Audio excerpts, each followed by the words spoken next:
hopefully you watched that video, and what we're going to do is we're going to summarize what's happening in that video with what's called a voltaic cell.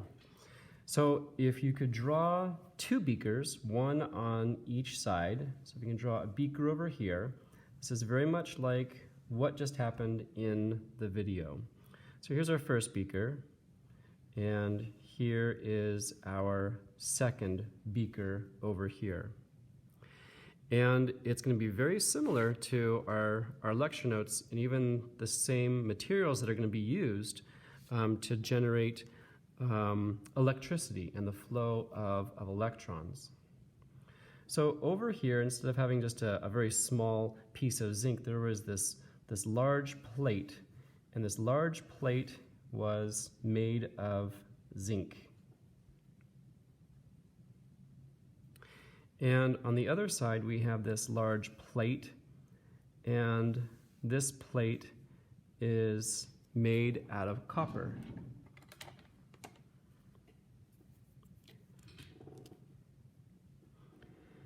Over on the left-hand side, this zinc plate is immersed in a solution of zinc sulfate. So the zinc sulfate is this liquid, and of course it's dissolved. And what's really present are these zinc ions and these sulfate ions.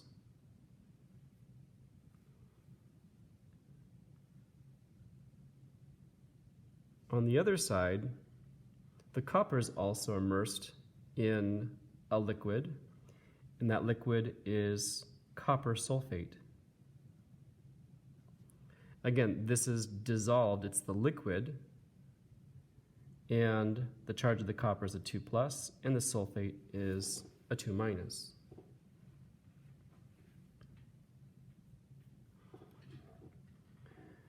Now, what connects these two is going to be some type of wire,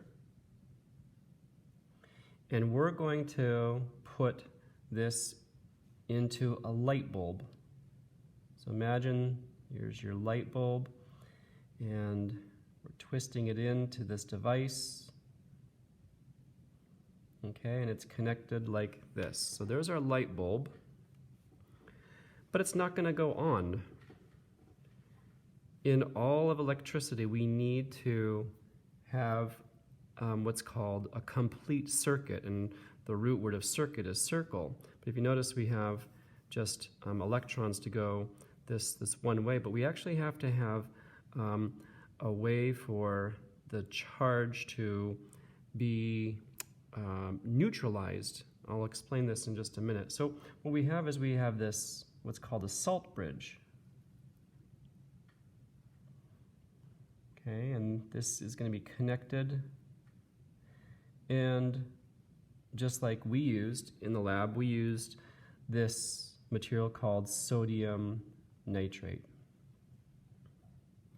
Now, once this circuit is connected, we can get the flow of electrons. And the electrons are going to leave the zinc. The reason why is the zinc is going to dissolve. So the zinc dissolves and becomes the zinc ion and just goes into the liquid. This is just like what happened with the previous lecture. Our zinc, which was in its solid or neutral form, dissolved and became an ion. So the same thing's happening here. So what's happening is the zinc ion is being produced, but it's also producing the electrons. And the electrons are going to flow through the wire. They're going to cause the light to actually glow. Those electrons will then continue. The electrons aren't going to be dispersed into air. They're going to continue. If you remember, we have this concept of the pitcher and the catcher, and we're throwing this electron. So here's the electron that's being thrown, and this electron has to be caught by the catcher. Well, the catcher's over here. So what's happening is these electrons have some type of of energy or force that's behind them, that they're being pushed into the light. And as they're pushed through the light, the energy that's stored in the electron is going to get then released as light. And so when these electrons come out, they're actually coming out with a lower energy. They don't have as much energy as they had before they went into the light, because that energy was then released as the light. So the electrons come in to the copper over here. And as the electrons come in, we have this copper that's sitting here, and this says, oh, I'm seeing 2 electrons. Well, I have a charge of positive 2. This dissolved ion will then get attracted to the negative electron that's coming in. And so the electron will come in, it meets the copper ion, and it forms copper. So what happens is we start to build up these deposits along the edge as the copper from the solution gets deposited on the surface of the copper plate.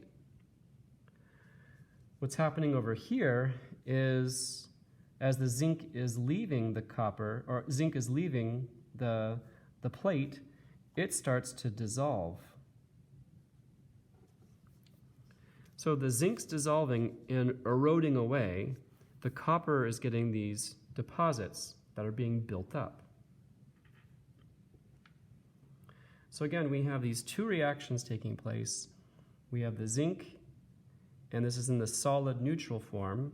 This is the same reaction that we have from the previous lecture. And 2 electrons are being produced, which are going through the light. And then we have the zinc ion that is going to be dissolved. So the zinc is leaving the plate and going into the liquid. And the opposite's taking place over here. The 2 electrons are coming in, combining with the copper ion that's sitting in the liquid, and it's going to form the solid copper. So now we have these electrons that are moving over on this side, and we need to find a way of neutralizing this charge. If you can imagine the electrons moved over here, then that means this side would become the negative. But what happens is we have these in the salt bridge, and the positive of the sodium is going to get attracted over to here, this side, and it will neutralize the charge. And this will then move over here because of the loss of that negative electron. So we need to sort of establish or reestablish the starting point so that the electrons can jump over again, and so that they can continuously flow from this side to this side in order to light this up. So again, what happens to our zinc? Our zinc is going to dissolve. What happens to the copper on the other side is the copper is going to form deposits. So we get these deposits over on the other side. So if you were to weigh each of these, imagine that they're both the same mass when you start. What's going to happen to the mass of the zinc? Since it's dissolving, your mass is going to decrease. What's happening here is this copper plate is sitting in a solution, and the copper is continuously depositing on the surface. That's going to increase the mass. So we get these deposits, we're going to increase the mass of that over there. So if you remember, we have an oxidation reaction and a reduction reaction that is taking place. On the left-hand side, this is the oxidation. This is the pitcher. On the opposite side, we have a reduction reaction. So what's happening is we're throwing the negatives, and this side of the whole system is going to be our negative side. It's the source of the negatives. What will happen to the negative charge? it's going to flee away from this over here because the negative is going to be repelled because it's being pushed away. And the negatives are going to be drawn toward the charge of the positive. So this is called the positive side. So we have this zinc, we have this copper. On this side, the zinc is called the negative side, and it's called the negative electrode. So we have the negative electrode, and the copper on the other side, which is absorbing all these electrons, they're being drawn into and sucked into. This is called the positive electrode. And again, the names for the negative electrode from a previous lecture, this is going to be the anode. And again, just like an anion, a negative ion is, we have this N to show us that that's the negative. And the positive, this looks like a T, and we have the cations, but we don't say cathode, we say cathode. So over here, we have the cathode. And this whole system is called the Voltaic cell. But if you remember, we have two separate reactions that are taking place. First, it's the loss of the electron from the pitcher, and then the catching of the electron from the catcher. So over here, this is called the half cell. This left side is the half cell, and on the right-hand side, this is also a half cell. When they're assembled together, they create a whole cell, and this is called the Voltaic cell, named after the scientist Volta, who was studying a lot of this electricity. Just as a side note, in Italian, the V, okay, it has a V sound, but in Greek, the V sound is actually the Greek letter beta. So in Greek, his name would be called Bolta. Well, I kind of put an Italian accent on there, but it would be Bolta. And Bolta, or bolt, is like a lightning bolt. So the lightning bolt, of course, has lots of electricity, and the bolt actually is derived from Volta, which is the Italian scientist. Again, the whole goal of this is to create electricity.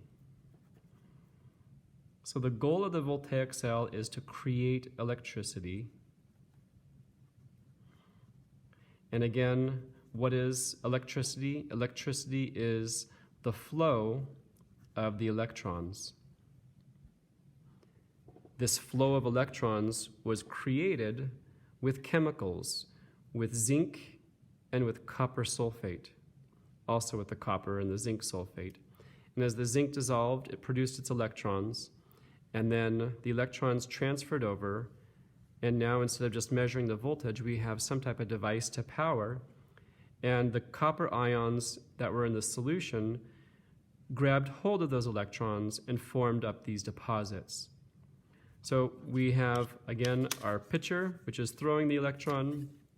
We have the catcher, which is catching the electron. And then we have this movement of the ball or the electron from one to the other. It's two separate reactions that are taking place. However, they're happening simultaneously.